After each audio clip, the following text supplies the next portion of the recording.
Hello and welcome to a review of Kingdoms and Castles.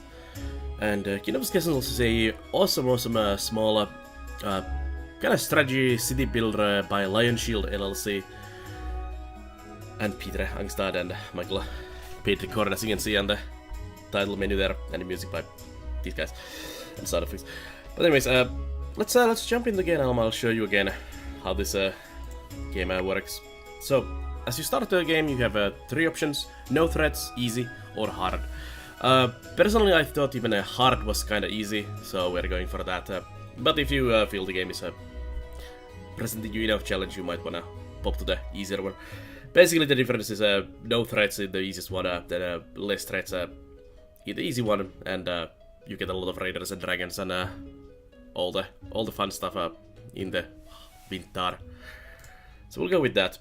And each of the maps are kind of this small island nation you're building here, and you can randomly they are randomly generated.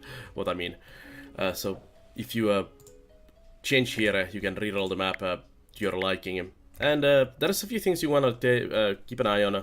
Of course, how much land mass you have, how it's connected to each other. You can build bridges, so if they're not connected to each other, it's fine. And actually, it's kind of fun to build bridges, and it's really cool looking when you have a nice bridge going between the regions. Of course, trees are important for building, stone, mining, all these ores are important. Also, there's these rocks that cannot be mined or quarried. They're just kind of blocking your building, but you can get rid of them later on. And also the color of the land tiles here is important, because that's basically fertility of your farms. So usually near the coastline or water you have kind of more fertile tiles, and then you have the very barren tiles here where you cannot really grow anything at all. So we'll just roll a couple more maps and see if we're gonna get a nice looking cluster. That looks pretty sweet. Okay, we'll accept this. This is our land. We'll go here. And then you can name your kingdom. We'll go all this the review kingdom, if I can type, and then you can choose your banners. We'll go with that one and accept. The banners actually show up in the game in your castles and towers and things, so it's pretty cool. So we'll go with that. And then we are into the game immediately, and our first thing is to just build a castle. But before that, I'll show you not the pause menu there. I'll just pause that. So your name here, your unpopulated land, your menus and versions. Then here is your resources, so wood, stone, food, money, coal, iron, tools, and armaments for armies. And then down here you have your speed menus, so you can speed up the game, which usually is pretty good. Yeah, at least later point, so you just want to go quickly. And then what you can build is down here. And they have requirements. You have everything you can build unlocked basically from the beginning, but you can see that, for example, these require keep. So we have to start with that. So this is basically your center of your city, and you can freely place it anywhere you want. But keep in mind that this is the building you want to defend, because if you lose your keep, you lose your kingdom. So it should be fairly close to nice farming areas and things in the beginning, I guess. And also, since this land here is not fertile, we can just plop it near there. Like here would be probably not the worst place. Or there. We'll just rotate it so that the stairs is toward that way. It doesn't actually, there is no real entrance in this. Just a staircase going into the tower is just a cosmetic. There we go. So now our unpopular land is a quiet hamlet. And you see your population here, they're idle. No beds, and they're pretty happy. And you can see how the happiness is trending. And they're building our keep, so we'll just let them start constructing. So there's our peeps constructing the building. So let's get some a road for them first here. So this has to connect to your keep, and everything else needs to connect to the road pretty much. So you want this going here. Road is basically pretty much free, so it just takes time to build. And we have a quest. Or actually not a quest, we have advisors telling us. We need farms, we need houses, we need things. Yeah, we know. It's fine.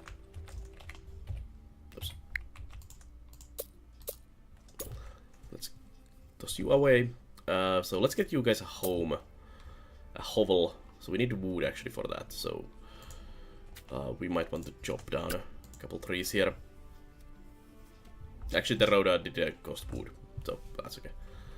Let's speed up the game a bit. We have a bit of rain. There is actually like disasters in the game, so rain can actually destroy farm, or it floods your farms, and lightning can cause fires, which is always fun for everyone involved. So let's wait for them to chop down some trees there for us, and we can make a hovel there in the shadow of the rock next to the castle. A quiet home for our people. And this houses 5 of them, so the amount we have at the moment, but we definitely need more as soon as possible.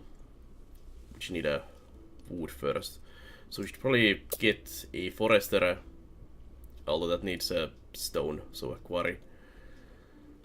So we'll just have you guys chop down some of the forest down here. And let's get that farm going. And we want... So you can see farms can actually be 3 tiles from the road. So we'll use this fertile area here. Actually, let's make 2 farms directly. 3.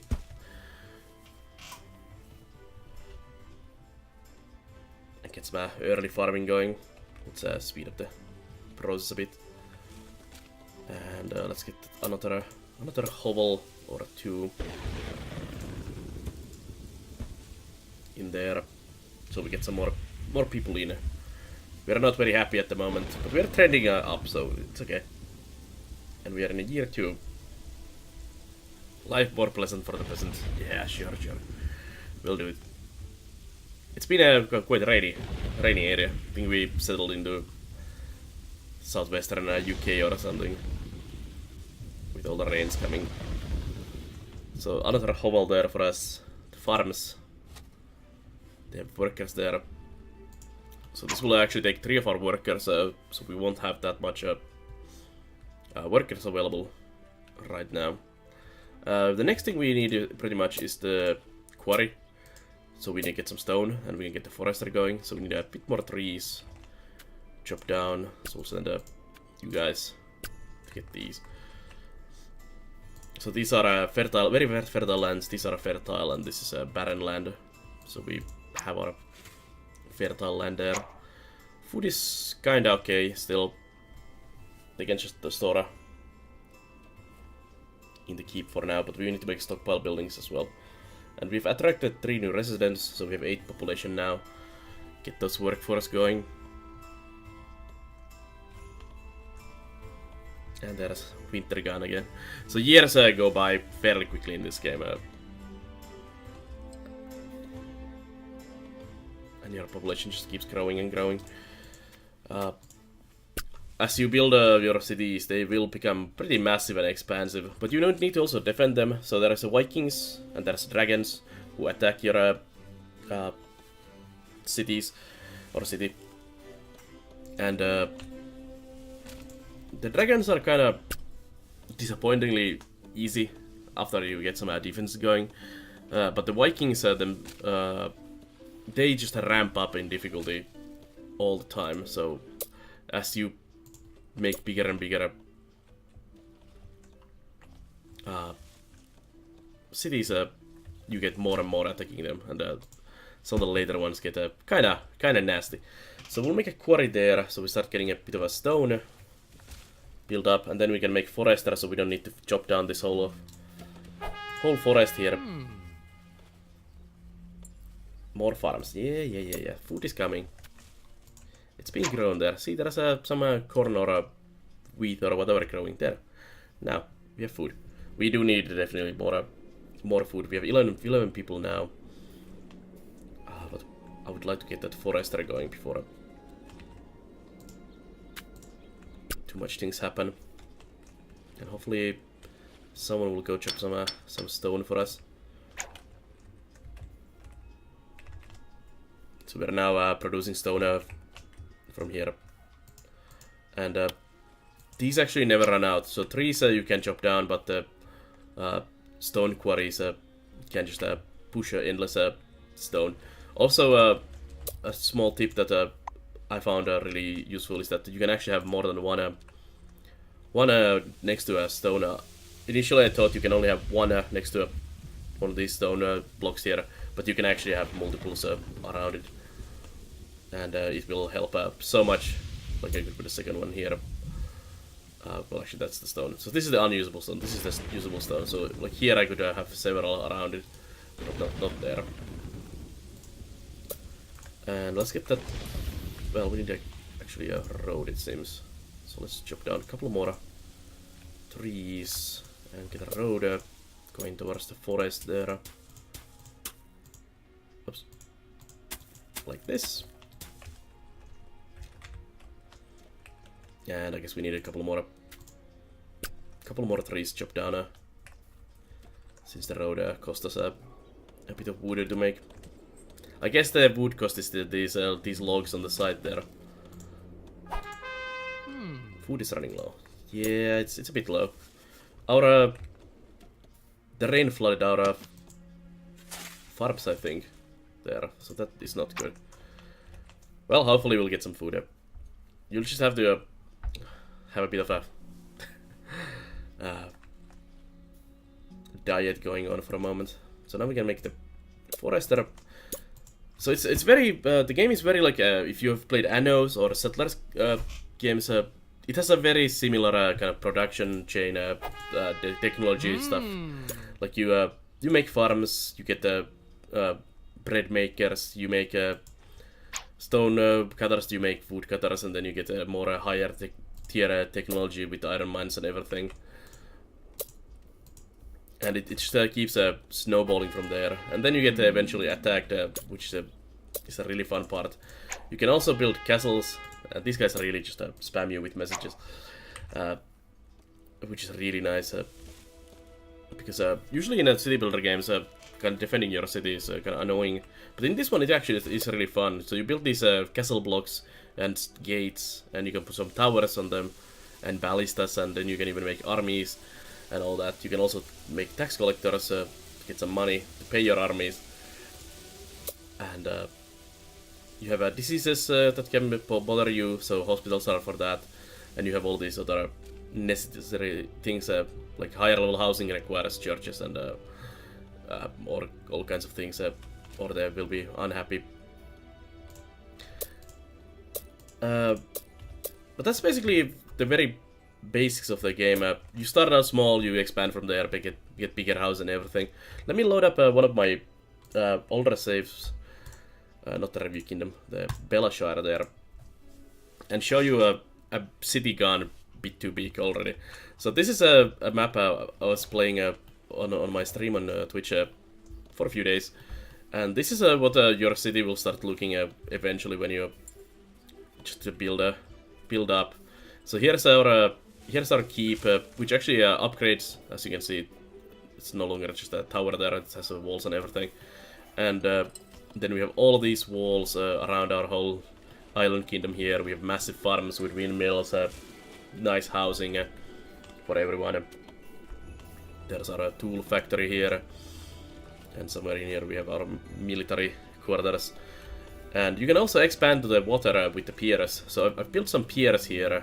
Like these windmills are on piers here on the coastline, because this coastline was nice and fertile, and I didn't want to waste any of the fertile tiles for the windmills, so I put the windmills on the coast here. Also, this small castle defense fortification is built on pier, and then there's a road going through it to help against the Viking boats and everything coming through. And yeah, this is what your crazy cities will start to look like when you play the game a bit longer. There is actually a Viking invasion, so we're actually pretty lucky. So you can see a bit of a Viking invasion going on as well. So Vikings spawn in these boats, and they come in there with their axes. And they also have not just the axe guys, but they have also other units that come to raid your shores, which I don't want to spoil because it's kind of fun to find out first time, like, what is that? What is happening? So we'll just see these guys raid my shores. And they usually actually kind of find weak points in your defense, so if you have a hole in the wall here, for example, they will totally exploit that and come through that hole. My city here is pretty well protected from all sides, so they just kind of land on the shore here. And then they get peppered by my towers here. You can stack these towers, so I'm going to show you quickly here. So you can actually do this. You can stack these tower buildings on top of each other to make these like a huge massive towers. And they also have a adjacency bonus, so you can't, like this one I complained I cannot make a taller tower unless I have a next some support structure next to it, so you have to build more towers near it to get it higher. They're swimming. We should probably cancel this one so that my poor peasants don't run there to build that. You bastards. The Vikings don't care, they just hammer through your bridges there with their boats. Just demolish them. These guys are kind of... They cannot actually breach walls or gates, these Vikings, so they are kind of hopeless. Just trying to run around in there and getting shot. They're trying to probably raid like this coastline here. That is actually my army here. So my hero, Sir Lambkin, with his small group of heroes. Also, it seems we have a plague at the moment. But yeah, that's a bit of a more endgame of the kingdoms and castles. It is a very awesome city builder. It's also fairly cheap on Steam, which is very nice always. And I can highly recommend this. It's not the most deep and most complex city builder, but it has that nice charm of a small indie game city builder with this awesome style.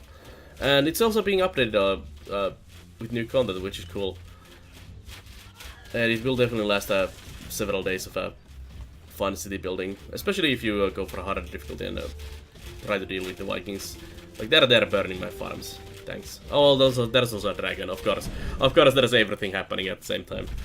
So there's a dragon flying around and it's gonna burninate my countryside. But anyways, that's my quick review of the Kingdoms and Castles. Definitely check it out on Steam. And thank you for watching this review. And if you like this review, check out other reviews, Let's Plays, and all the content on the YouTube channel, and check out the live stream on nar.tv every day, where we play a lot of indie games, a lot of strategy games, a lot of builder games, and a bit of everything every now and then. But anyways, I'll see you guys next time, so bye bye.